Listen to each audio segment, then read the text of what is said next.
organization. So the webinar will address the following topics: gender equality and women's empowerment in terms of poverty reduction strategies, particularly in rural areas, the impact on gender relations within the household and in the community, social protection interventions and services that matter the most for women, particularly rural women, complementary services that can make a difference in enabling gender equality and women's economic and social empowerment, and gaps in research on social protection programs. So at the end of the webinar you will have the opportunity to ask your questions to the panelists, so please already send us the questions via the chat. I would also like to invite you to send us your name and the country from where you are joining us, so we have an idea from where our audience is following us.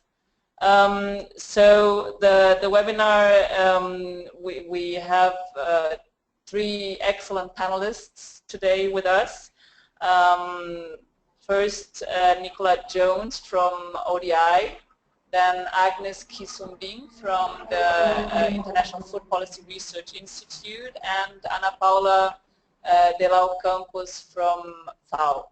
So I would like to introduce you quickly to Nicola Jones.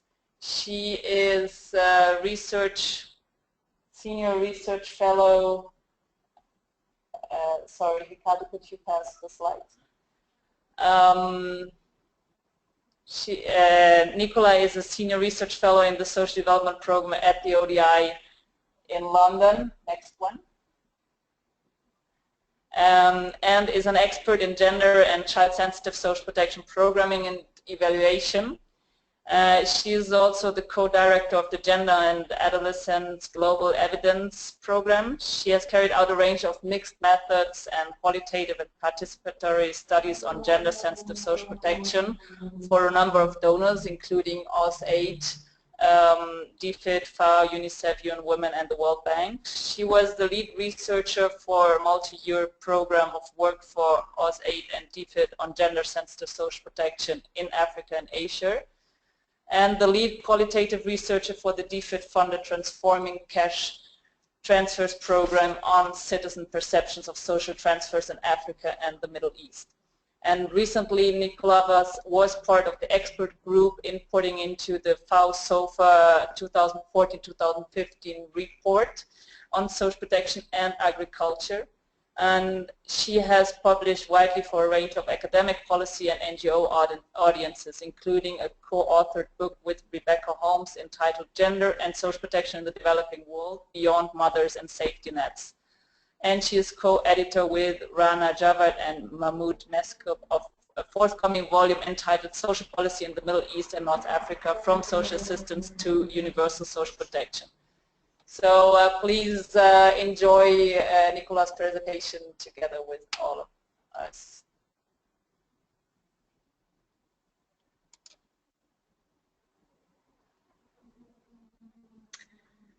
Great, thank you very much, Alicia, and thank you all for the invitation. It's very exciting to be part of this webinar on such a critical issue. So the title of my presentation is Rethinking Social Protection Through the Lenses of Gender and Adolescence. And I think, as we all know, social protection has risen rapidly up the development agenda over the last decade and a half. And indeed, we often talk about it as one of the key success stories in development, with now hundreds of millions of poor people being supported by some form of social protection or another, both in middle-income countries but also in low-income countries. But I think what's still critical to point out is that while we know a great deal about the gendered contours of poverty and vulnerability, surprisingly, until very recently, the gender dimensions of social protection have received too little attention. And I think this was really highlighted, as many of you may be aware, by the World Bank Independent Evaluation Group's 2014 report, which concluded that, in a review of its own social protection investments, that its programs would benefit from incorporating the impact of gender differences into the design, but quote unquote, they really do. And they further argue that most project documents include limited discussions of intra-household dynamics and the gender-relevant context of the supported intervention.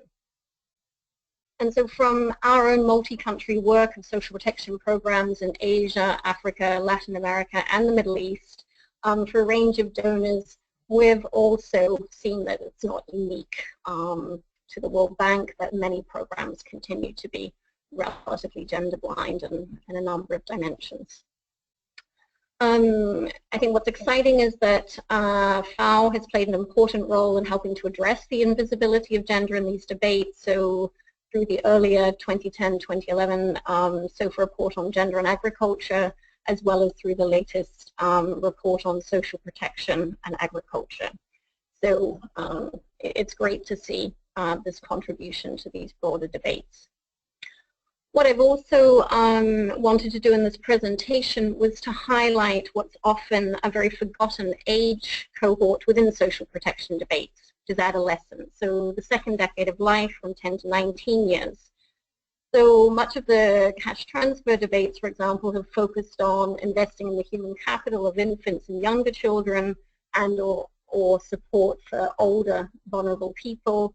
And then public works obviously focusing on working age adults. And as a result, adolescents very often fall through the cracks, although given the current and emerging youth bulge, better understanding how social protection can also support vulnerable adolescents, both girls and boys, is going to be essential if we're really going to reap the life cycle development dividends that we often discuss within social protection debates.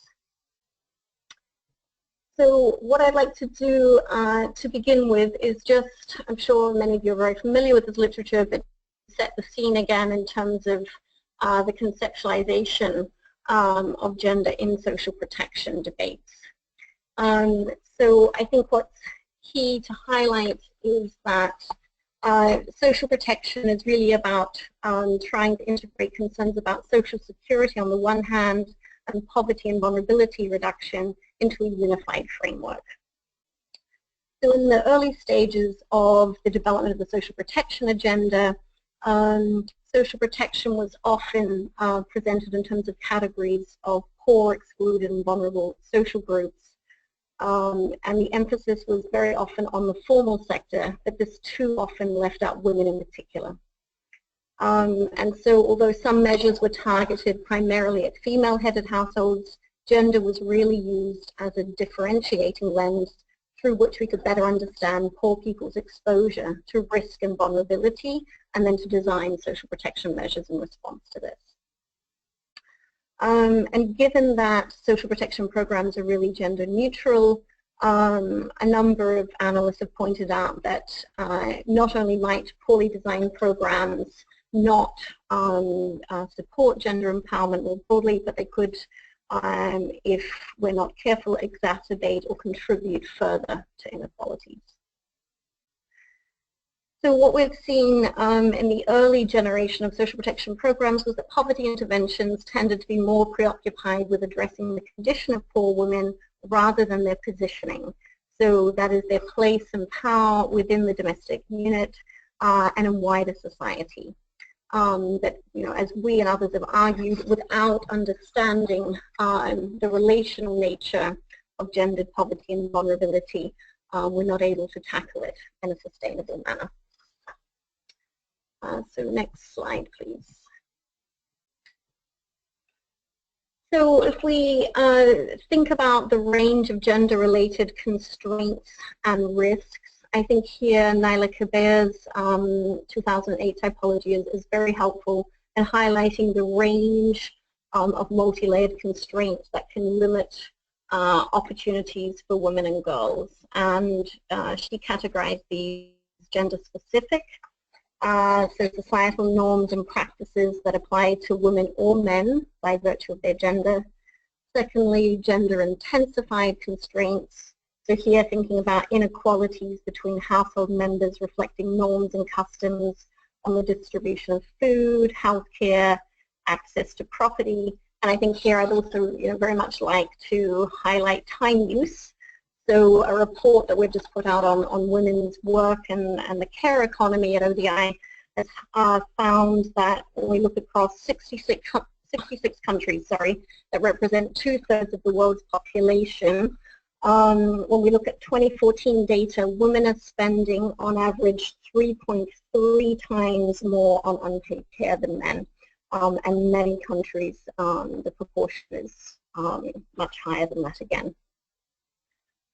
And then in terms of gender-imposed constraints, here we're thinking about the forms of gender disadvantage that reflect discrimination in the wider public domain. So thinking about unequal protections for women and girls within legislation and policies and all the core enforcement of those. So next slide, please. I think what's really key when we're thinking about the approaches to gender equality and social protection is to begin with an understanding of a dual but interlinked rationale for promoting gender equality. So I think increasingly there's a broad consensus on the importance of recognizing gender equality as a human right and a matter of social justice on the one hand, but also that I think this was supported by the World Bank's WGR on gender a couple of years ago. When we invest in promoting greater equity between men and women, then this in turn can support economic growth and development incomes, and in particular investing in resilience with regard to tackling future vulnerability to poverty. So in other words, there's both a moral and a more instrumental rationale that can be mutually reinforcing. Obviously, there's considerable debate as to how one can best do this within the social protection space, particularly because a number of analysts and I guess implementers as well, program folks on the ground, often claim that if we're trying to promote gender equality, we're overcrowding what is already a very difficult space. So there remains considerable debate between those in favor of a gender mainstreaming approach, whereby one tries to integrate a gender perspective into every stage of the policy process, from design right through to M&E. And then also more gender-specific actions that are targeted at transforming specific inequalities between women and men that have been identified through context-specific gender analysis. So next slide, please.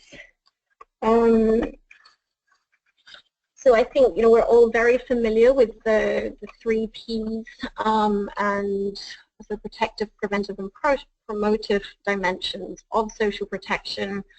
And all of these, I think there's still much work to be done through a gender lens. However, where I think we're still struggling to gain full buy-in is just how critical the transformative dimensions are.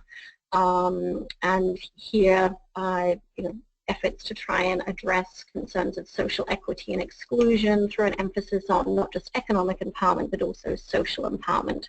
So this in particular includes issues related to collective action for workers' rights and building voice and authority in decision-making for women and girls from the micro through to meso and macro levels.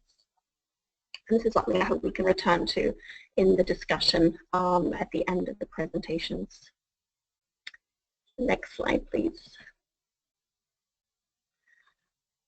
So in the work that I've done with Rebecca Holmes at ODI, we've emphasized that what's critical in terms of applying a gender lens to transformative social protection is, and it's related to what I've been saying from the previous slides, that gender equality needs to be seen as a source of risk and vulnerability that's embedded in the broader socio-political environment.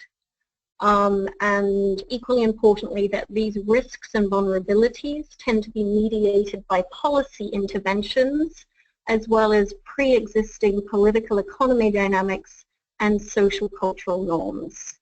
So where any of the program that we undertake is obviously not undertaken in a vacuum. and it's critical that we invest in really understanding the complex and multi-layered ways in which gender is institutionalized at different levels, so that we're really able to tailor programs in a way that's meaningful and ultimately transformative for all people across the life cycle. So I think those are that's a good way to summarize our starting point for thinking about a gender lens to social protection. In terms of thinking about conceptualizing adolescence and social protection, as I mentioned at the outset, I really think that with a few exceptions, we have tended to overlook this category of people and that are highly problematic given the critical development dividends that can take place within the second decade of life. We currently have 1.2 billion adolescents globally, which is the largest such generation in history, with 88% of all those young people living in developing countries, many of whom are living in very poor and vulnerable contexts. What's critical, as neuro and cognitive scientists are increasingly pointing out, is that it's really vital that we invest in adolescence in order to sustain and consolidate the investments that are made during early and middle childhood. We'll have had much more policy and programmatic attention over time. So the reasons for emphasizing the importance of adolescence within the social protection space, I think, is obviously drawing on the specific focus on human rights and social justice in a range of international conventions, but most specifically the Convention on the Rights of the Child, but also recognizing that we have considerable variation across contexts in terms of the gap that's often talked about between biological maturity during puberty and then the often challenging social transition to adulthood. In some contexts, this gap is widening as we see higher investments in education for young people, but in other contexts it's curtailed, particularly because of the very high rates of early marriage that girls in particular are subject to in many middle and low income contexts. I think the other challenge that we face is that there's been too little thought about the platforms or the fora through which we're able to reach this age group in terms of the differences between children who are in school and out of school, and trying to think through the most appropriate source of influence, from parents to peers to wider community leaders. And finally, drawing on increasing research around investments in adolescent health, sexual and reproductive health, and education, is a real need to start tailoring some of the social protection investments we have to better capitalize on these dividends that have started in the earlier age cohort, but also to ensure that there are not unintended negative consequences on with regards to adult-focused programming.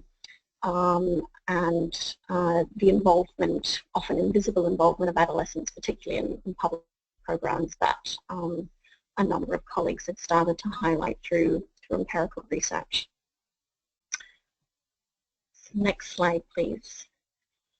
So what I'd like to do now in the second part of the presentation is just to focus on some of the key responses that we have seen emerging as analysts think increasingly about particularly the gender-related dimensions of social protection, and more recently adolescent-related dimensions as well.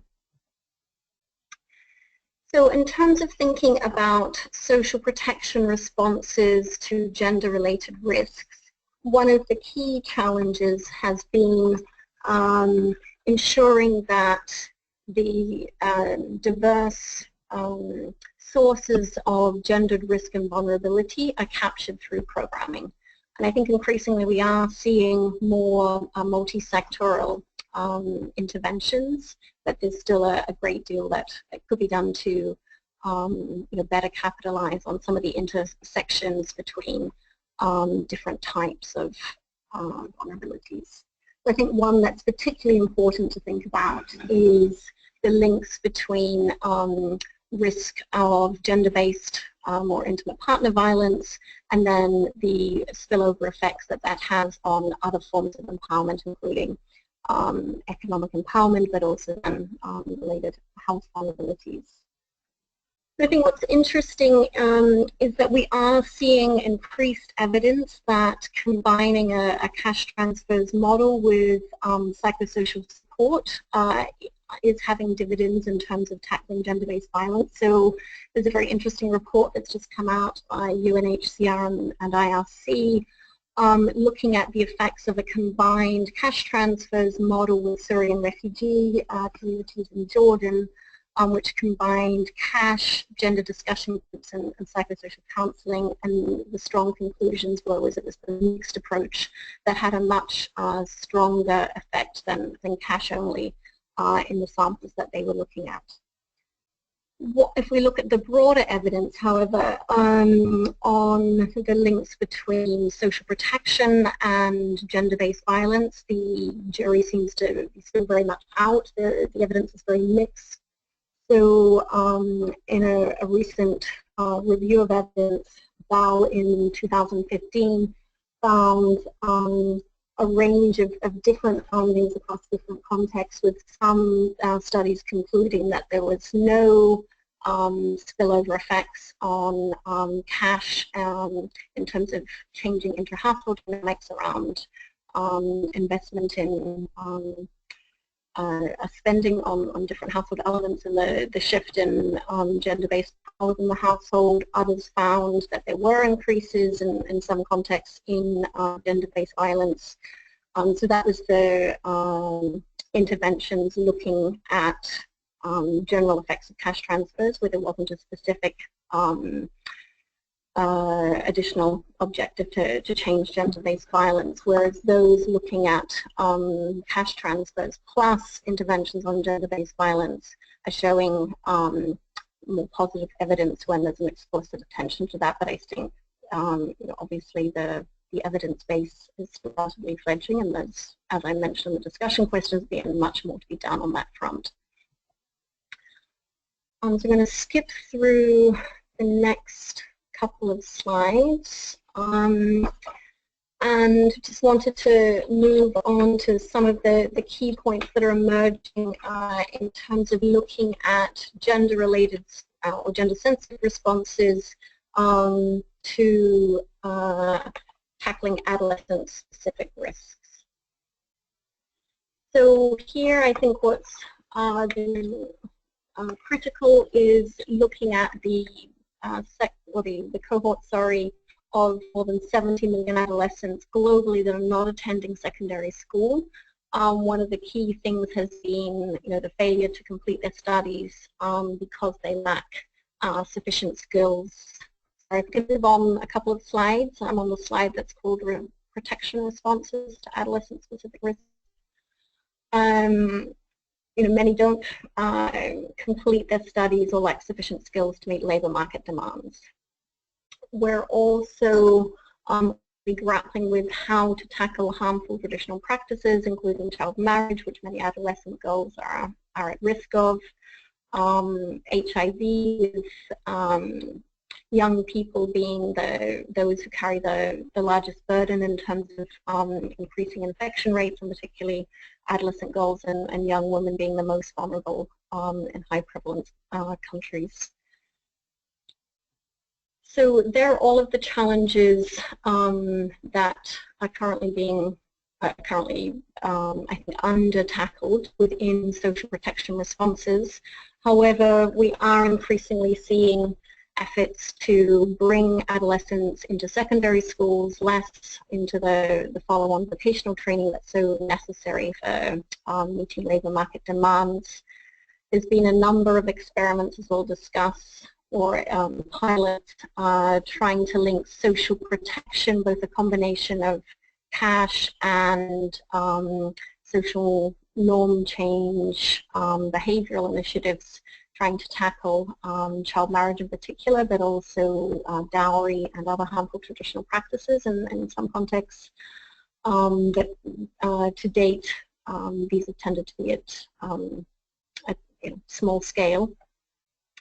We have seen in Southern Africa more developed programs trying to link social protection and support for those at risk or living with HIV and AIDS, from which I think there's a number of important lessons that we can draw on, which we'll move on to the next section of the presentation. However, overall, many of the crises that also have specific knock-on effects for young people, especially as they seek to make the transition from adolescence into adulthood, from education to the labour market, have been exacerbated by the recent global crises.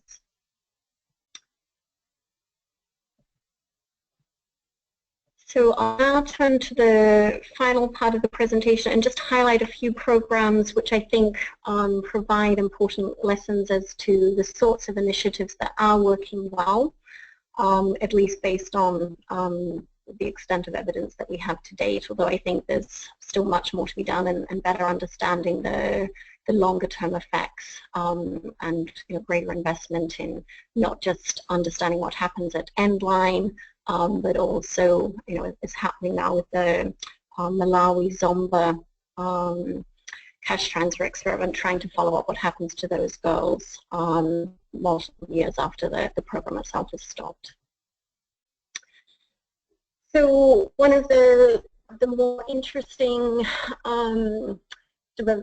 program evaluations that's come out recently is the work that Sarah Baird and Bergolter have led on the Malawi cash transfer program. This was an experimental initiative that tried to assess the relative effects of investing in conditional versus unconditional transfers to incentivize improved school attendance and to decrease the risk of engaging in unsafe practices, including transactional sex, in response to the high levels of income security that girls faced. Overall, the program found that those receiving cash transfers did report a significant decline in self-reported sexual activity, and there's a 40% and 30% drop in marriage and pregnancy, respectively. There were, though, important differences depending on whether girls were in school or out of school when the program was initiated, and that explains some of the differential effects one can see in terms of the conditional and unconditional arms of the study. Similar initiatives that have been picked up in other countries since involve the differential cash transfers that have been given at secondary school level to incentivize particularly girls who have tended to have poor secondary school attendance rates. With Mexico's Oportunidades program, there was a significant change in terms of adolescent girls' enrollment as a result of that differential cash incentive. And so obviously some important lessons to tease out there, although as we're seeing in some contexts now, the gender gap in some populations is actually reversing. So I think it's something to be revisited depending on the context. Increasingly, we're seeing not just a pure cash transfers model, but a cash transfers plus approach. And a good example of this is the Uganda Family Asset Building program. Here, this program involved not only working together with young people, with adolescents, but also with their families to provide workshops on asset building, to provide mentoring for families and young people, but also an effort to promote financial inclusion through the development of a child development account where there was a 2-to-1 match of contributions. What's exciting, I think, about this initiative was that RCT results found that adolescents who participated were found to have significantly better self-esteem and self-related health measures than the control group, and that these gains were particularly significant for girls in the sample. In terms of educational subsidies, I think we've seen very powerful results from investments in Bangladesh with the female secondary school stipend program, and some interesting contrasts between this program and the Haryana cash transfer experiment that ICRW has evaluated in India, where payments were provided once a girl reached 18 on the provision that she wasn't married, but with some unfortunate unintended negative effects, partly I think the analysis explains because of some of the lumpy nature of the transfers in that case. I'm going to skip over the next ones because I'm not very aware of time, and just wanted to highlight a few points about investments in public works. Here I think we've seen with large-scale programs, including Ethiopia's Productive Safety Net program, increasing attention over the different phases of the PSNP in promoting gender-sensitive components, so provisions for mothers who are in this context, often adolescents or young women, to receive cash rather than cash for work during pregnancy and lactation, and then also increasing investments in community assets that increase women and girls' empowerment, particularly, for example, investing in water points to reduce the amount of time that it takes for women and girls to collect water, which is one of the essential roles that they fulfill in the household.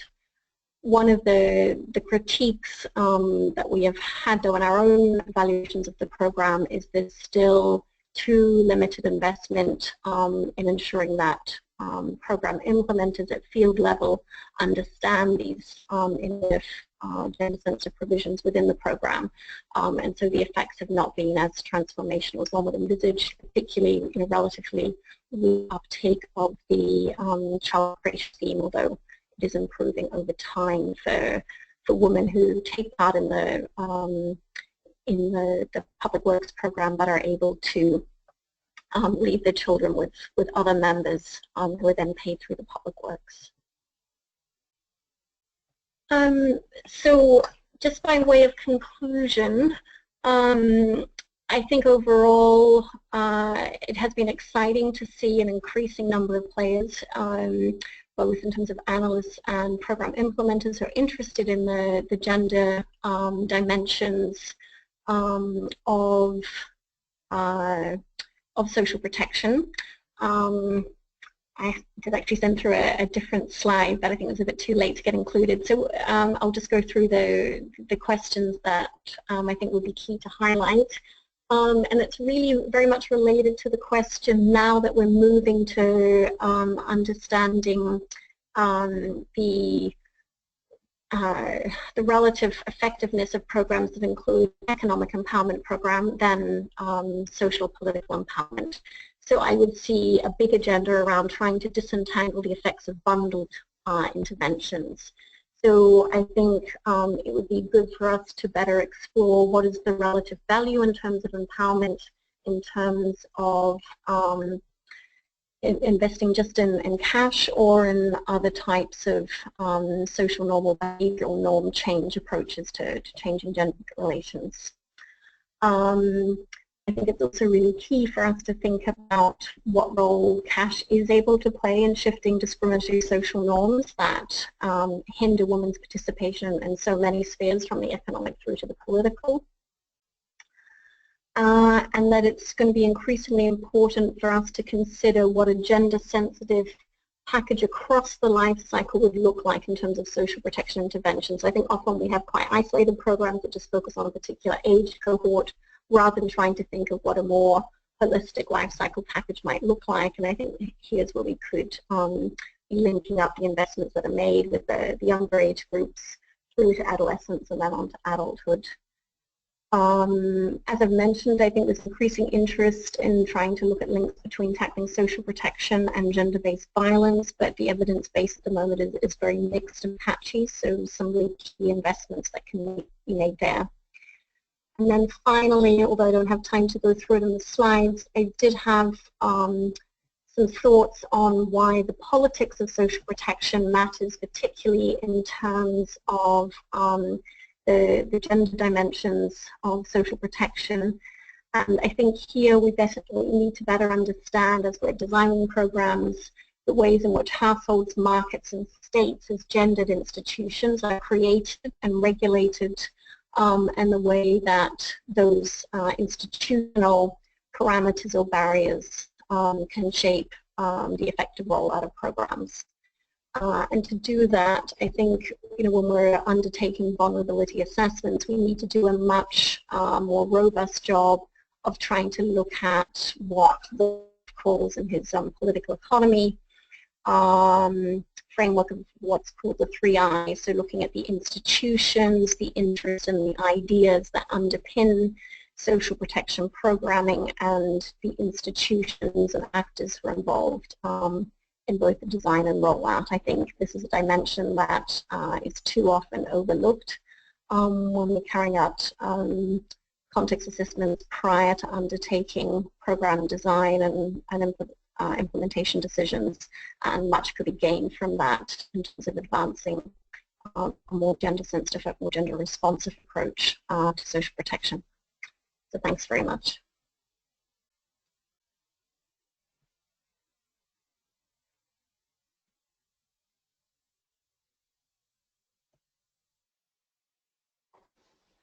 Thank you, Nicola, for this excellent presentation. So I would like to re-invite everybody to submit questions to Nicola's presentation and to the upcoming 2 presentations.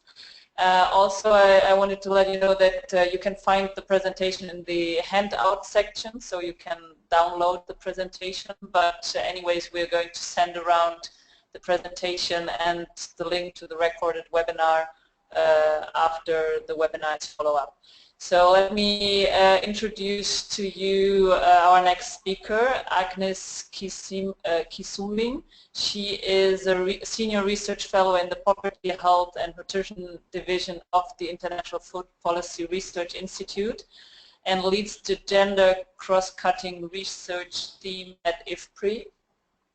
She co-leads a research program examining how reducing gender asset inequality may help achieve better development outcomes, and she has led multi-country research programs on gender and intra-household issues and on individual and household pathways from poverty. She has worked on women's land rights in Ethiopia, Ghana, the Philippines, and Sumatra, and is currently engaged in impact evaluations of agricultural development programs, focusing on their impacts on gender asset inequality and women's empowerment. Agnes received her PhD and MA in economics from the University of the Philippines, Quezon City, and her AB in economics from De La Salle University in Manila. She was a Fulbright Hays Fellow at the MIT and a visiting fellow at the Economic Growth Center of Yale University. Before joining IFPRI in '95, Kisuming worked at the University of the Philippines, Tillman and Los Baños, and the World Bank. So please, Agnes, go ahead with your presentation. Thank you very much, Alicia, and good morning or good afternoon and good evening to everyone. Can you hear me clearly? Okay. Yes. I want to talk this morning about social protection and women's empowerment. And next slide, please. And Nicola's last few slides, which focused on research gaps in research and social protection, were ideal to set up the topic I'm going to talk about. So I want to focus on 2 aspects. One is, what do we know about the gender of the recipient? And secondly, what do we know about empowerment impacts? So with respect to the gender of the recipient, there are questions about whether women who are living in male-headed households or female-headed households should be targeted. But what is counterfactual? Do we actually know what targeting is meant is like? Does targeting to women reinforce gender stereotypes? And is there evidence of increased domestic violence if transfers are targeted to women? The second set of questions I'm going to address is, how do we define empowerment? And if economic empowerment is an objective, what design and implementation features can help to empower women? Next slide, please. So, interestingly enough, although most gender-oriented social protection transfers programs are targeted to women, there really isn't much empirical evidence on targeting transfers to women versus men. Most transfer programs which target women do so on the basis of early evidence, which is mostly observational, on the effects of increasing women's resources. So this draws from a lot of the inter-household literature which came out, I would say, in the late 80s and early 1990s. That said, a systematic review of interventions by Jung et al. Suggests that the most robust impacts of transferring resources to women have been found on children's health and nutrition. I must say that there has been resistance from implementers to actually transfer resources to men, just to see what it's what the counterfactual is. But there is now a new generation of studies, some being done by my colleagues at IPC, which is trying to randomize programs to men and women to see whether there really is a differential effect. So stay tuned for this when this research comes out. Next slide, please. The next question is whether transfers do enforce gender stereotypes. So Molyneux, for example, has argued that these transfers to women, especially in the area of health and education programs, have played on women's reproductive roles. But is it possible that these transfers to women also help to shift gender stereotypes? So for example, my colleagues Alan Debro and others found that Bolsa Familia program in Brazil had significant impact in several areas of decision making, but there's a lot of heterogeneity across different types of households. That is, households don't react the same way to transfer programs. So on aggregate, they found that the Bolsa Familia significantly increased women's decision-making power regarding contraception, but this is mostly driven by urban households. So in urban households, Bolsa Familia significantly increased women's decision-making power in areas related to children's school attendance, health expenses, household durable goods purchases, and contraceptive use. But among rural households, there were no increases in decision-making power and even possible decreases. Where the increases do occur, they do occur in spheres related to child rearing and in spheres related to women's own welfare and protection of the household. These impacts could be interpreted as greater equity in the household rather than greater burdening of women with gender stereotype roles. Next slide, please. So this is a very controversial and topic about whether transfers to women reinforce or increase intimate partner violence. So there has been a number of early studies which suggest that in Bangladesh, domestic violence may increase with transfers to women. However, there is also work in Ecuador which suggests the opposite. So work by Melissa Drobo and others at IPC found using a randomized control trial that cash vouchers and food transfers started to women reduced controlling behaviors and physical and sexual violence by 6 to 7 percentage points, and the transfers modality did not affect this impact. So they tried to unpack what was going on. They did a follow-up study using mixed methods and found that the reduction in IPV came about through 3 pathways. First, the increased amount of resources reduced day-to-day conflict and stress in the couple. Second, it improved household well-being and happiness. And third, it increased women's decision-making, self-confidence, and freedom of movement. So they found no evidence that any type of IPV increased as a result of the transfers. So I think we need to be very careful about making conclusions about whether they do increase or decrease IPV because the results will be very context-specific. So the same team found no increase in IPV but the earlier literature had found increases in IPV in Bangladesh. So a new study on transfers and IPV in Bangladesh by Shalini Roy, Melissa Drobo, and others has just been funded. And this is building on an ongoing study called the Transfer Modality Research Initiative, which is looking at the effect of cash or food transfers with or without behavior change communication campaigns on various outcomes. Next slide, please. So the last question about the gender recipient is whether inter-household dynamics change when transfers are targeted to women. There has been a lot of discussion about the favorable impact of BRAC's challenging the frontiers poverty reduction targeting the ultra-poor program on household well-being, household poverty, household assets. And however, looking within the household reveals more subtle impacts of asset transfers to women. So this is some work we did to follow up the study of Bandera et al.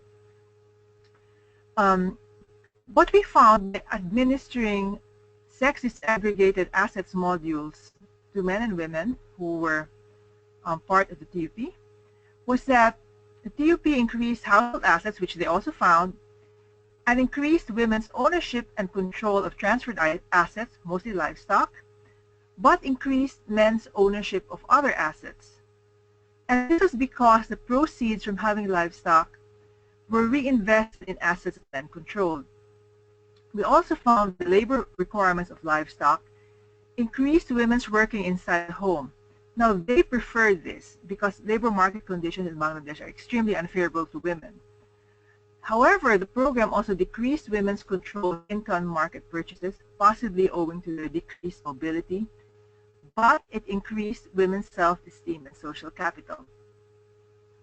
Similar nuances emerge in evidence from cash transfer programs, and the FAO SOFA 2015 on social protection has a really good review on this. And I think what this emphasizes that context really matters when you look at the impact of social protection programs on intra-household dynamics. Next slide, please.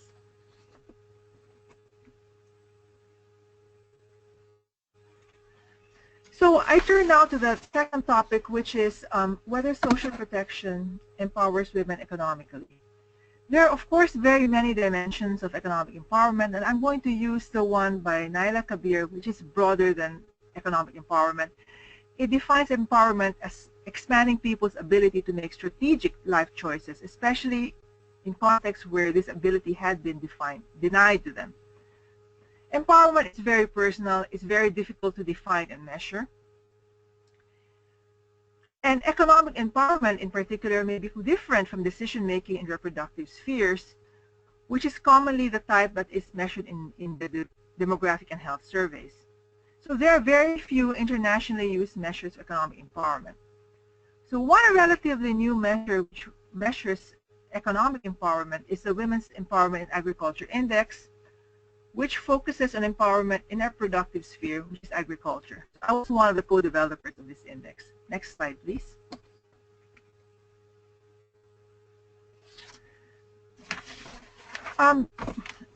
There is a large literature emerging now on the Women's Empowerment in Agriculture Index. So I'm just going to focus on a few things. I'm just going to say it has 5 domains: production, resources, income, leadership, and time. And what I'm going to focus on is the resources domain, which is focuses on assets, really ownership of assets, the purchase, sale, or transfer of assets, and access to and decisions on credit. Both physical and human capital are very important determinants of economic empowerment, and I think many social protection programs which target women are focus on these. Next slide, please. So very briefly, when I think about assets, I think about a whole range of assets. I think about human capital assets, such as schooling, health, and nutritional status. But we also look at assets such as livestock, assets such as access to water, housing assets, and jewelry, which are often viewed as women's assets. ICTs and cell phones are now emerging as new assets and are quite important in making sure that women get access to, for example, agriculture extension messaging. Next slide, please. So just as a quick snapshot, there's a large literature and growing literature on this. Men tend to hold, they control and own more assets than women do.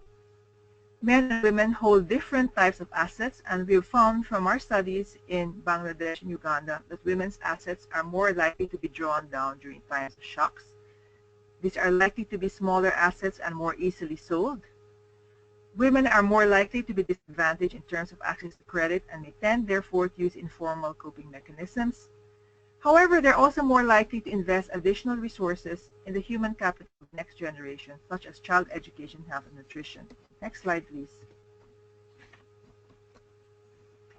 So given what we know about approaches to social protection, can they be used to empower women? So I really like the framework that Nicola discussed earlier about protective, preventive, promotive, and transformative approaches to social protection. And what I'm going to focus on are the last two columns, which are the linkages to women and whether they're economically empowering. So protective social protection programs can protect health and nutrition, so mainly help to maintain social capital, increase literacy and basic education. Whether these are economically empowering depends if access to social protection is viewed as an entitlement, if transfers are viewed as regular, and if women control the transfers. Preventive approaches to social protection, for example, can provide women with access to financial services and social insurance, and may help prevent the disposal of women's assets. Promotive approaches to social protection can increase women's access to productive assets and infrastructure, help them get started with investment. And the design of the program and women's ability to control the proceeds from investment are really important. And finally, in terms of transformative approaches to social protection, this can include membership in organizations, legal empowerment, changes in gender relations, as well as supportive social institutional reforms. This could lead possibly to empowering the next generation, especially if it leads to changes in gender norms intergenerationally. But again, the inter-household impacts depend on design and implementation. Could I have the last slide, please? Next slide.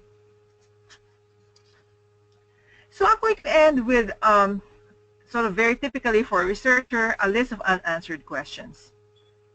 We still don't have measures of women's empowerment that are designed for social protection programs.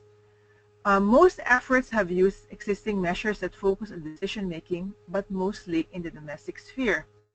There are now ongoing efforts to adopt the Women's Empowerment in Agriculture Index for project use. This is called the PROEA, and it's an ongoing effort at IFPRI and with its partners, including FAO. And I think we need to talk and brainstorm about how to adopt this index to include social protection. It probably won't be called the Women's Empowerment in Agriculture Index anymore as it expands. We need to understand better how reducing gender-related risk and vulnerabilities empower women, and how these can be incorporated into both the design and implementation of programs. We also need to know about the unintended consequences of programs and trade-offs that may occur within the household, but wouldn't be revealed if we only look at household-level measures. So thank you so much for giving the opportunity to participate in this webinar, and I'm going to end here. Thank you.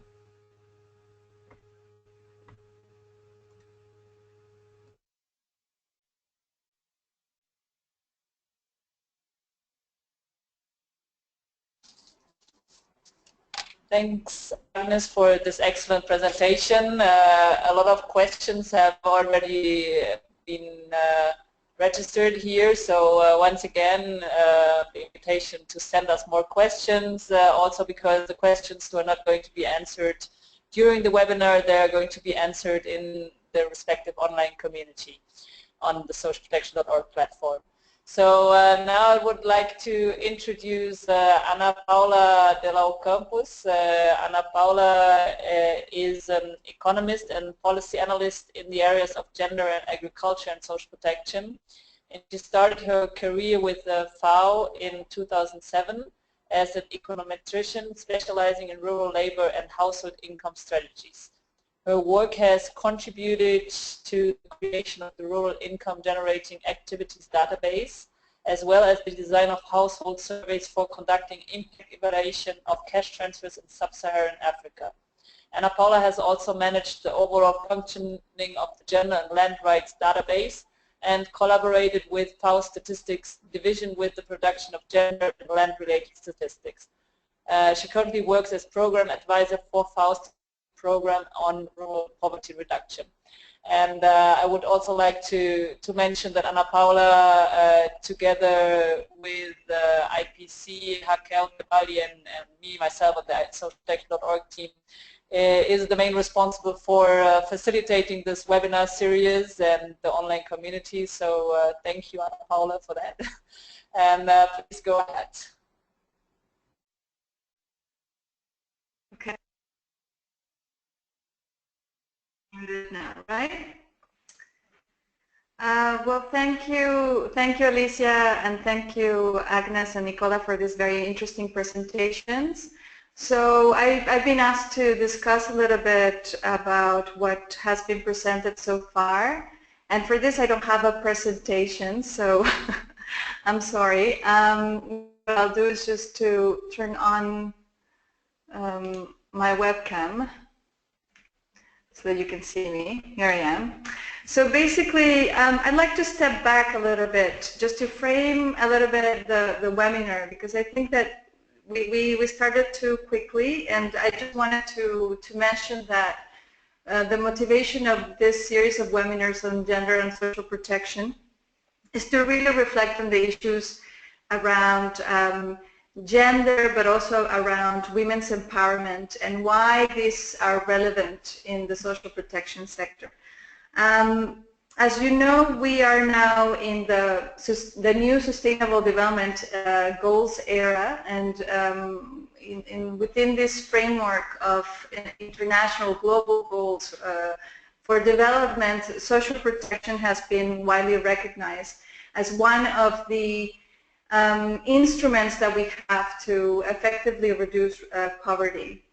And here in this series of webinars, we want to focus on why gender is important. And I think Nicola really was able to summarize this very well, in the sense that we care because gender inequalities is a source of vulnerability.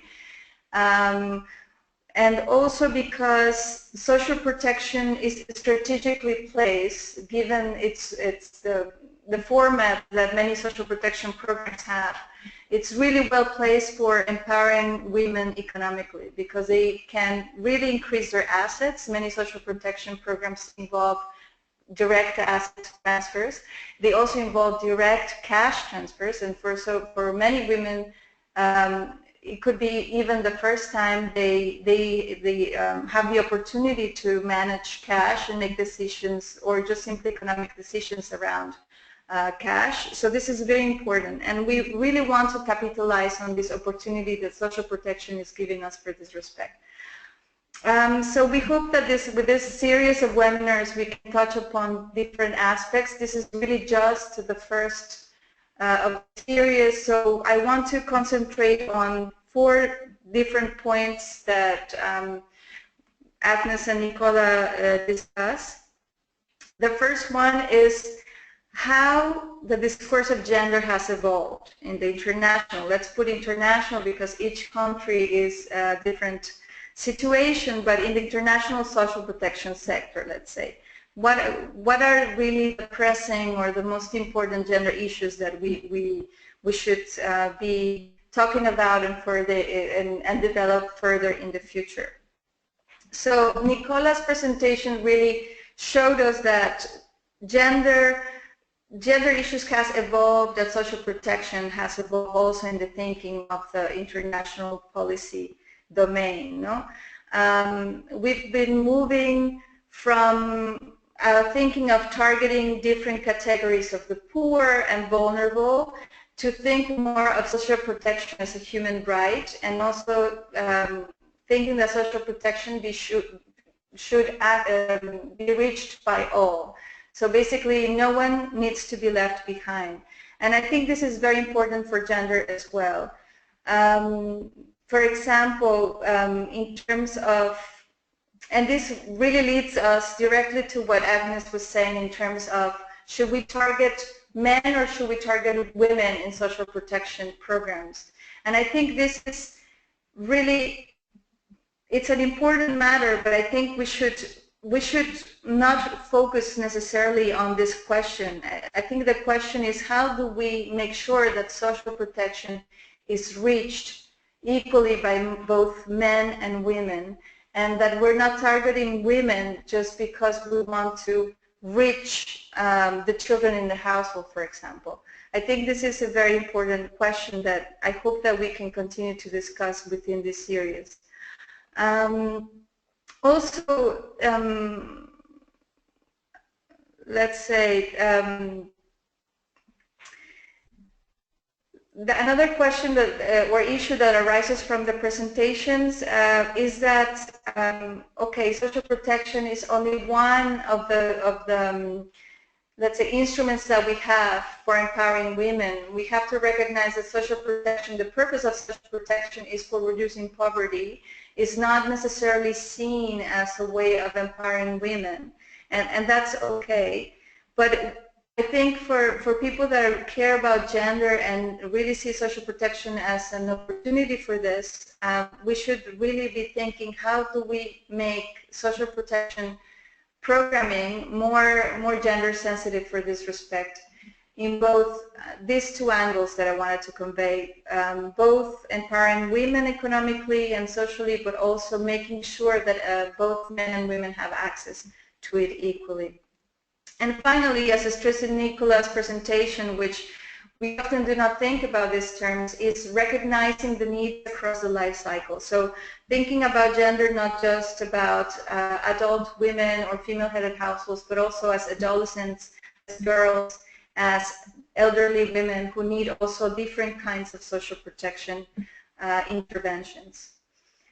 Okay, so the next discussion point is really about what do we know about the impacts of social protection in both gender equality and women's empowerment. And here I think it's important to stress that above all, I think when programs work well, when they really, for example, cash transfers that are able to provide cash reliably, or public works programs that are able to provide employment reliably, have very powerful impacts on women's economic empowerment. And I can think of several evidence, particularly from the Protection to Production project in sub-Saharan Africa, who's really been trying to understand how cash transfers, for example, are leading not only positive impacts in health and education, but also in economic realms, is enabling beneficiaries invest in their livelihoods as well. So this is a very important key point. When programs do work well, they have incredible impacts. The next thing is there's also wide consensus in the literature, I think, in research that when social protection programs like cash transfers are, when women are made the cash recipients in cash transfers, we see an increased impact in terms of welfare in the household, specifically in nutrition, in education of children. And I think this is, we can say, is something that we know we can reach consensus. No? Then we also know from Nicola's presentation as well, she mentioned this, that when incentives are in place, such as premiums to retain girls in school, for example, and linked to the cash transfer program, this also works. No, we've seen that this is also a very good, let's say, good practice. No. However, there's still a lot that we don't know, and this is again linked to Agnes' presentation. We need more more research on rural households. We need more research on especially more randomized trials in terms to be able to compare the effects of targeting men and women and the different effects that can generate in household welfare. And especially we need to know why we are seeing positive impacts in certain domains. No, we often don't really explore the whys of research, and for that I think it's important to also integrate more qualitative work into impact evaluation of these programs. We also need to further disaggregate the impacts, and this is something that we are still very in terms of disaggregating in terms of age, for example, and in terms of typology of households. There's some work that is being done that looks into households that are labor constrained and households that aren't. Usually there's a correlation with female-headed households in the respect of labor constrained households. Programs sometimes are designed to target specifically female-headed households, not because they're households that are headed by women, but because they're labor-constrained households. So this is also important in terms of designing correctly social protection programs. And the other area that we'd like to discuss, and I'll just take 2 or 3 minutes more, is what are the social protection schemes that benefit women the most, and particularly rural women. So I think from the presentations we learned that social protection schemes, different social protection schemes will be more or less relevant according to the different contexts of the country, to the different, let's say, stage in the life cycle where the beneficiaries are. Also in terms of context, in terms of conflict, for example, or where programs are placed in a more enabling environment for women's gender equality, women's economic empowerment or not. So those external factors really count a lot. We've seen that cash transfers are particularly powerful for economic empowerment, for increasing women's decision-making in the households, but experiences from different countries also touch upon this context, you know, where, for example, in some countries, gender-based violence can be seen as a very concerning factor for cash transfers, and that need to be addressed. We've seen that in Latin America, for example, when we started hearing about concerns around gender-based violence or just simply domestic violence derived from cash transfers, mechanisms were put in place to avoid those situations. And I think it's more about programs being very careful on how they design and how they implement the programs and really monitor what are the unintended impacts in this respect. We've also seen that, well, we didn't talk about this, but childcare is also another fundamental service. It's not seen so much as a social protection program, but it's part of this, let's say, social policy aspect that needs to be in place so that women can also participate more in the labor market. No, there's particularly in rural areas where the services are really absent. I think there are a number of countries starting to look into this issue that is very important for enabling women to engage in other more satisfactory and more productive activities. Nicola mentions public works as well. This is also relevant for economic empowerment. It provides access to wage employment for women that probably would never have that opportunity. And it could also increase the employability of women if, if the right training is put in place. And if women are able to capitalize on what they learn during their experience in public works to find work elsewhere. And also we didn't talk much about this, but another important aspect is linking social protection schemes with our livelihood schemes. And here we come back to the graduation model and the BRAC model that Agnes also discussed. So this is just in a nutshell some of the social protection programs that could be, and that could be even enhanced a little more to have more impacts in terms of women's economic empowerment. Going to the gaps in research, because I kind of went into that already. We talked about the need of, well, continuing to look into the effects of targeting one or the other, but we need to understand more the whys. Why do we observe certain effects, and the importance of bringing qualitative work into impact evaluation.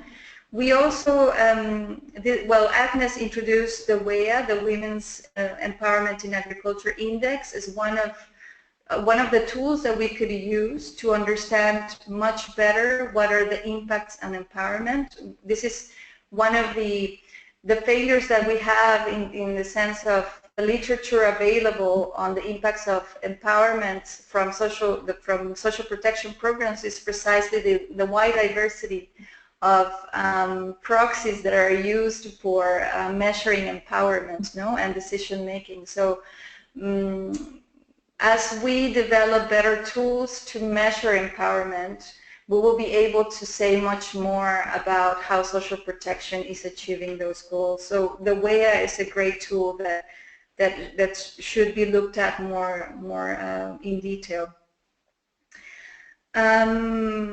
We talked about women not being the same, and there's a lot of stress on differentiating impacts between male and female-headed households, but where we also would need to pay more attention is on the impacts of those women that are married and lived in male-headed households, and this is because that would also enable us to support these women better, so that when time comes and they become widows or a divorce comes up, these women are empowered even before becoming a female-headed household. This is an idea that is actually borrowed from another colleague of ours. Her name is Cheryl. She was in FAO last week, and this is something that came up in her seminar here at FAO, which I thought it was important to bring here to the discussion. I think I'm going to stop here because we've already been collecting some of your questions, so we really only have, I believe, 15 minutes. So if that's okay, Alicia, maybe I'll just go directly into directing some of the questions from the participants to Agnes and Nicola, if that's okay. That's okay. Okay, great. So one question that we received that I think Agnes would be great to respond is about the different methodologies that exist now to identify within social protection programs the needs of different typologies of households, namely female-headed households, but also of women within households. So this is one of the questions that we received. Maybe I'll just make the 3 questions and I'll give the floor to Nicola and Agnes, if that's okay. Yes, the other question, is that okay? Yeah. Okay, so the other question that we received was about to what extent women's groups or women's social movements are involved in demanding their rights for social protection. And I thought maybe Nicola would be great in answering this question, given that she touches upon the political economy around social protection. I don't necessarily have any examples on this, and maybe Nicola has some, and also Agnes, if you have some, please let us know. And then the third question would be about the role of donors in ensuring gender programming, and maybe both Agnes and Nicola can answer that. How can we work with donors so that they ensure that the social protection programs that they are funding are gender sensitive? So I'll stop there and give the floor to, maybe we'll start with Nicola. Great. Thanks very much for those questions. The first question I think is really key is why or have we seen strong activism and advocacy from women's groups and social movements in promoting social protection. I think in the 10-country study that we undertook for DFID and AusAid, we found the evidence to be quite weak, with the partial exceptions in South Asia. So groups like SEWA, for example, in India were playing a strong role in promoting social protection support in the informal economy. I think part of our analysis suggested that there's often a class divide that is challenging, but also that historically social protection had focused on a relatively narrow sphere of empowerment, and many women's groups and social movements were trying to push for a more all-encompassing understanding of empowerment. So I think as these discussions move forward, there'll be more spaces for women's groups and social movements, hopefully, to have a place at the table. And until very recently, UN agencies such as UN Women were not heavily involved in social protection debates. I think there has been some shifts in recent years, so hopefully we'll also see greater involvement in that sense. But I think particularly in sub-Saharan Africa, we've seen very weak evidence of links between women's groups and social movements and broader social protection debates.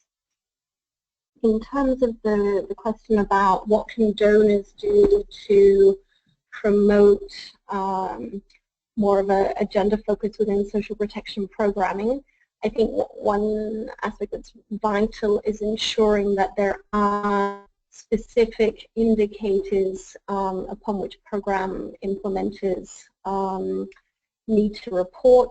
Often in design documents there's an analysis about some of the gender dimensions and even some gender-specific aims and activities, but very seldom that they're then translated into indicators which are followed up on and given the same weighting as some of the other more quote-unquote mainstream indicators.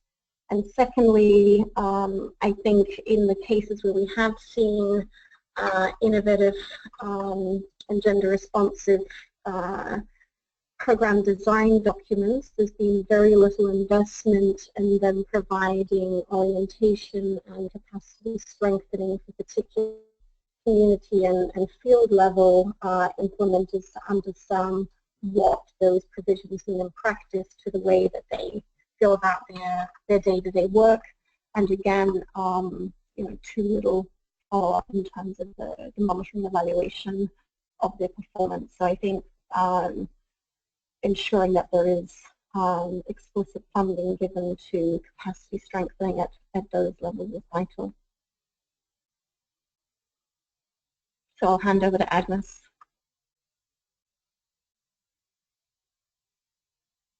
Hi, thank you for the question. I'm going to address a question about how to identify the needs of different types of households and of women within those households. I think that part of this relies on having very good data collection efforts in the field.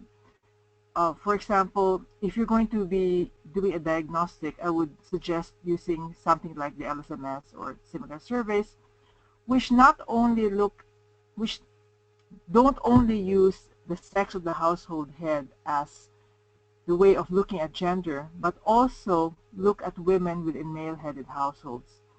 So it's actually surprising how often people doing analysis of gender issues only try to distinguish between male-headed households and female-headed households, whereas women in male-headed households can be quite vulnerable. I mean, as some of our work, so some of the work that we're doing also with Cheryl Doss is on women's land rights, and if women in marriage who are married are not protected in the case of divorce or death, they become very vulnerable. So it's quite important to establish what their rights are within marriage. So there are some data sets which do collect this. So for example, if you're designing a project, I mean LSMSs and efforts which do try to get at more detail within household. But at the same time, on the project evaluation side, so when you try to look at the impacts of your projects, I think that implementers, researchers, and donors should demand better data, not simply looking at who the household head is, but also within the household. So I think better data, all in all, will really help to identify the needs of these different household types. Can I talk a little bit about the role of donors in gender programming? I just want to say something that donors have been quite important in getting a lot of implementers to pay attention to gender issues and social protection, as well as in other agricultural development programs. But at the same time, I think that we should be careful of fads or what's suddenly in gender programming. So for example, this attention only to female heads of household has in some part been propagated by donor documents which only focus on female-headed households, or documents from donors which propagate gender myths and which aren't based on the most current statistics. So I think that because donors are very influential, they also have a responsibility to make sure that they're using the right data. Thanks. Okay, thank you, Agnes, and thank you, Nicola, for that. Alicia, do we still have a little room for a couple more questions? Anna, go ahead. I mean, we still have over 100 people listening to us, so I think the interest is still there. We have 5 minutes left officially, but I think we can also go over. Extend it to 10 more, if that's okay with Agnes and Nicola as well. Yeah, sure. Okay, so I think there's another question that it's very interesting. I think this time feel free to answer, Nicola and Agnes, because you might have answers to this. One is about where we should focus on investing, where we should focus when we undertake capacity development about gender in social protection. Like where do you see what should be the first thing we should be let's say training or sensitizing policymakers, but also practitioners on social protection on gender? The other question is about examples in engaging boys and men in social protection and gender-related issues. And the third question is about what to do in terms of reluctancies of social protection implementers in focusing on gender and stressing on gender issues in social protection, particularly in the context of South Asia, so India, Bangladesh, because as you may know, there are issues around cash transfers in those countries, and then we have also, on the other hand, the BRAC model. So maybe just a comment on why maybe some social protection programs are more popular in one, or not more popular, but more successful in some regions, and other social protection is more successful in other regions according to the context. And within, obviously, this context, this gender-related issues around cash transfers in particular.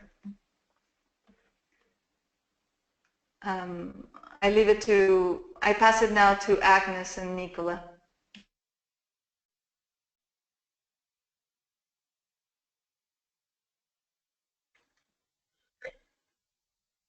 Agnes, did you want to start? Or? Sure. I mean, I think I'll say something about the engaging men and boys, and also the reluctance of social protection implementers and addressing gender. I'll be very brief in the one on engaging men and boys. So when we did the early evaluation of Progressa, we did, my colleague Michelle Adato did a lot of community interviews about men's support for this new program. And what she found out was something that is almost obvious, but people don't do that often, which is that you have to build ownership of the program within the community. You have to talk to community leaders that they support the program, but you also have to talk with men and get men on board.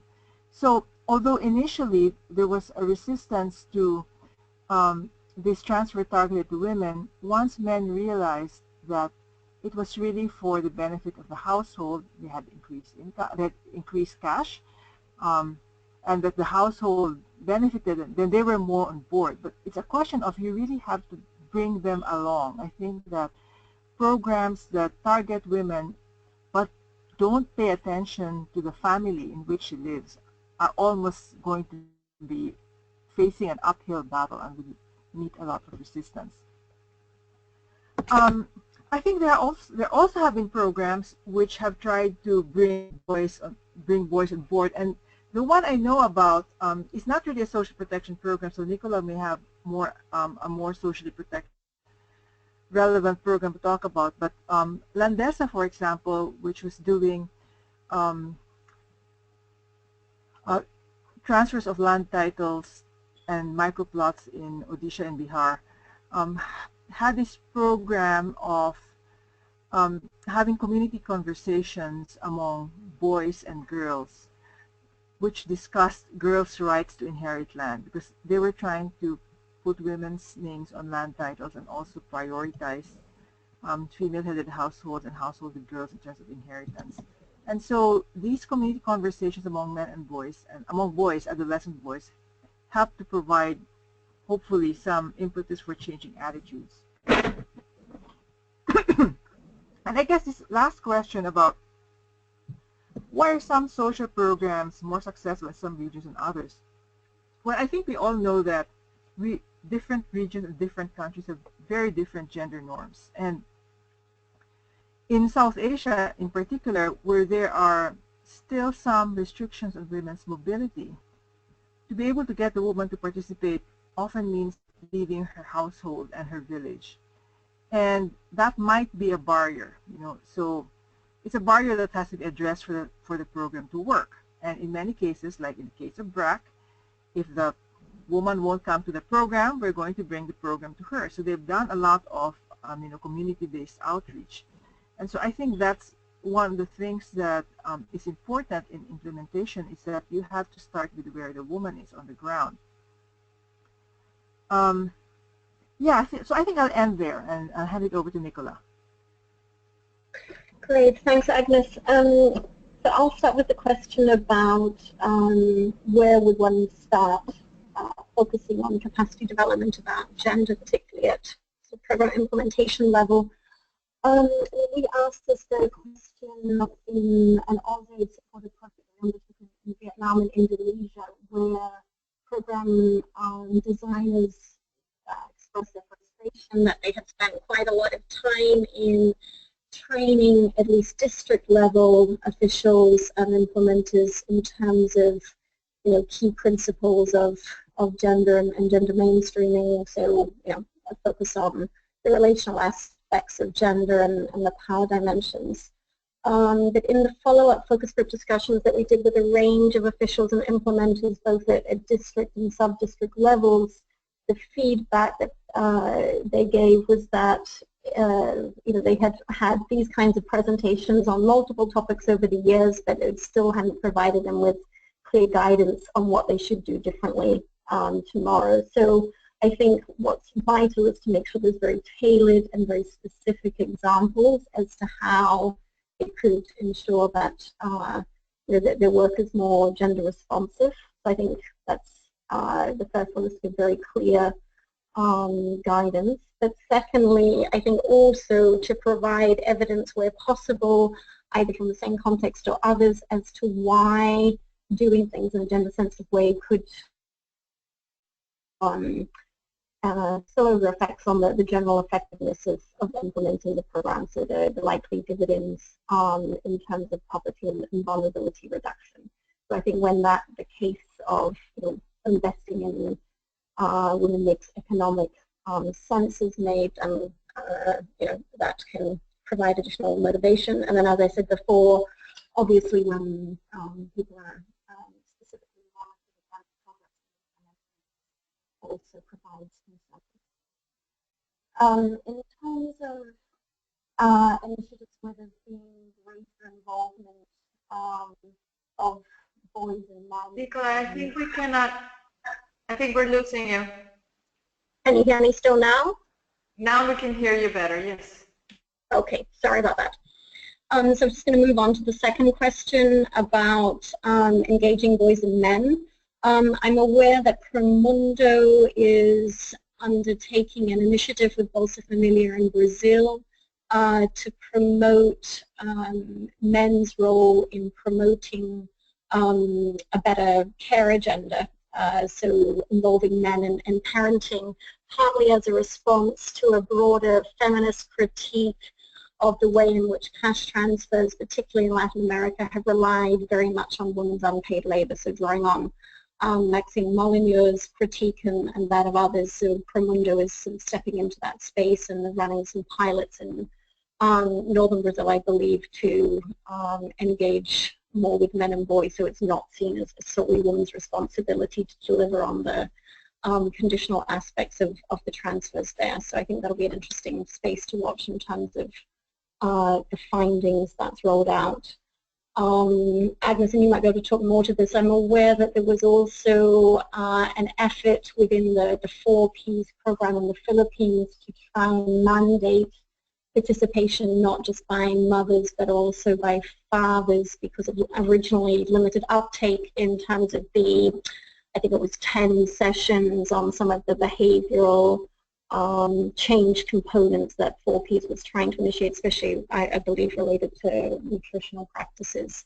But I think there the learning was, unless male participation was specified, that it was again back to mothers shouldering that responsibility.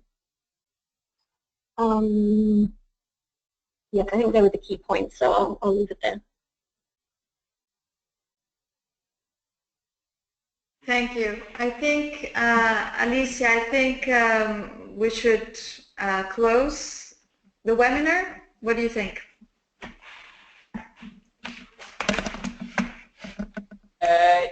Yes, I agree. I mean, we already are over time, and people, I think, are starting to leave and have other commitments. So I would say the rest of the questions, we organized them and sent them to the panelists and asked them to answer, and afterwards they're going to be posted on the online community. And we will also take note of the questions, because as I mentioned, we will have, this is a series of webinars, so we're also going to be addressing some of your questions, the questions that we've received are already considered to be addressed in future webinars. So stay tuned. Yeah, exactly. So I would like to thank you all, Agnes, Nicola, and Ana Paula, for this great webinar. I think the feedback of the participants showed that everybody appreciates this issue, and as we said, it's part of the webinar series. The next webinar is planned to take place in early June. On the issue of social protection and the empowerment of women in Africa. So we will come up soon with news on this next webinar, and as mentioned already several times, please join the online community on the socialprotection.org.